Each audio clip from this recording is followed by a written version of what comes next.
I saw this film at Sundance, really enjoyed it. James, I'd love to hear where this story comes from for you. Wouldn't you like to know? I'd actually like to I hear would. this.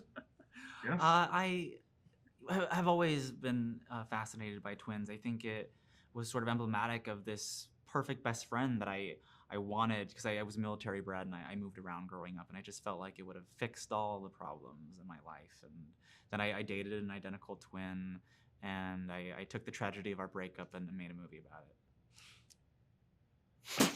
Like that. It's a not exactly true to life, I'm sure, but no, he's alive, I think.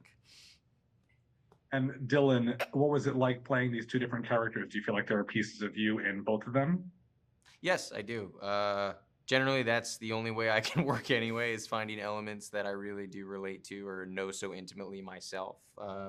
And have an unearthing of that kind of to achieve something authentic is the hope and honest. I had the pleasure, though, of really, I mean, to me, the central character that I play predominantly in this film is such an honest, operating from such an honest compass, that it was really like, you know, characteristics aside and things that I could tap into, voice all parts of the collaboration that we had conversations about and constructed ultimately. The thing that I could always come back to was this purity and this honesty that he was coming from, and this tragedy that he endured, and that's just so affected me, even just from the first time I read it, let alone after I'd spent so much time with this character in this world in my head. And then when we got to shooting it, you know, it really took on its own authenticity to me, and it really began to break me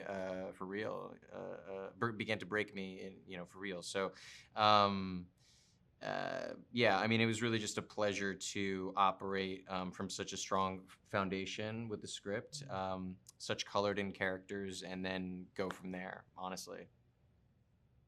I love the way that, you know, being intellectual or speaking the wrong way plays into these characters, and just the way that there's a little bit of a gentle and sometimes not so gentle mockery of you know, verbal missteps. That was, what was it like for both of you? Please, yeah. No. We were just talking about this, so it's so funny you bring it up, because I think that was my hardest task. Everybody asks me sort of the difficulties of this. For me, it was honestly such an easy job and such a pleasure. It came so naturally to me. I don't know, by a stroke of luck or whatever, but that piece was, I think, the toughest to ride that line of having, you know, I mean, there's literally a scene where he confuses lemons for limes, this character, right? But you want in defense, it was a slightly green lemon. No. And we talked about that on the day, right? We were trying to pick the right lemon that could be, that, you know, make it believable at least. And but yeah, he says those words, you know, and so to have that, though, be something believable was a challenge.